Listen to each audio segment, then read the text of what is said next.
देश के प्रत्येक नागरिक को संस्कृत अवश्य सीखनी चाहिए। जैसे प्रत्येक मुसलमान को उर्दू आती है, प्रत्येक ईसाई को इंग्लिश आती है, वो अपने धर्म ग्रंथ अपनी भाषा में पढ़ लेते हैं, किंतु प्रत्येक हिंदू को संस्कृत नहीं आती है। और हमारे सारे धर्म ग्रंथ संस्कृत में हैं। और जब हमारे धर्म ग्रंथ संस्कृत में हैं, तो वो हमारे धर्म ग्रंथों में वास्तविक रूप में क्या कहा गया वो नहीं जानते हैं। जिसने जैसा तोड़ मरोड़ करके बता दिया, चाहे वो किसी कूटनीति के तहत हो, जैसे देश स्वतंत्र होने के बाद हमारी सारी शिक्षा पद्धति को बिगाड़ करके रख दिया। जो हमारी प्राचीन शिक्षा पद्धति थी उसको लागू नहीं किया गया। वेद के मंत्रों का जैसा अर्थ उनको बता दिया गया, उन्होंने वैसा मान लिया। रामायण का जैसा अर्थ बता दिया वैसा मान लिया। और उसी के कारण से ही आज के जो हिंदू नागरिक हैं उनको भी अपने धर्म ग्रंथों के प्रति पूर्णतया श्रद्धा नहीं है, क्योंकि उन्होंने संस्कृत का अध्ययन नहीं किया और स्वयं उसका उन्होंने विश्लेषण नहीं किया है। तो अपनी ये कन्याएं, ये बच्चियां हैं, ये ऋग्वेद याद कर रही हैं। ये शुभांगी है, ये हाथ उठाइए। ये कनिष्का है जयपुर की, ये यजुर्वेद याद कर रही है। हाँ, ये हव्या है छोटी सी बच्ची, वो अथर्ववेद याद कर रही है। तो ऐसे तो ब्रह्मा का तात्पर्य होता है जो चारों वेदों का ज्ञाता हो।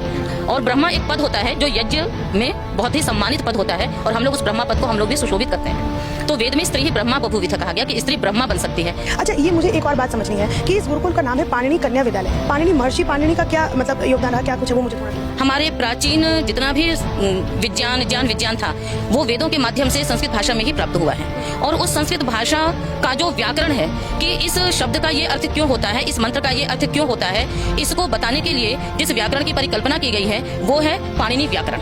तो महर्षि पाणिनि ने ही इस व्याकरण की रचना की, और जिसमें लगभग 4000 सूत्रों के माध्यम से उसे संगठित किया है और उसको व्युत्पन्न किया है। तो महर्षि पाणिनि के वो 4000 सूत्र हैं, उन्हीं ऋषि के नाम पर ये पाणिनि कन्या महाविद्यालय है। क्योंकि इस विद्यालय में आप देख रहे हैं कि जितने भी छोटी छोटी बच्चियां हैं, इन सबको वो सूत्र याद है। इन सभी को, ये छोटे छोटे बच्चों को वो सूत्र याद हैं। और उसी के साथ साथ ये पाणिनि कन्या, ये महर्षि पाणिनि मंदिरम है, ये उसमें 4000 सूत्र संगमरमर के पत्थरों पर पूरे के पूरे लिखे हुए हैं। तो एक आध मंत्र का उच्चारण मेरे दर्शकों को भी सुनाओ, वो भी सुन के आनंद लें। ओम प्रातरग्निं प्रातरिन्द्रं हवामहे प्रातर्मित्रा वरुणा प्रातरश्विना प्रातर्भगं भूषणं ब्रह्मणस्पतिं प्रातर्सोममुदरुद्रं भुवेम। ओम प्रातर्चितं भगमुद्रं भुवेम वयं पुत्रमदिदेव्योदिधता आदिश्यद्यं मन्यमानसुरश्चित्रा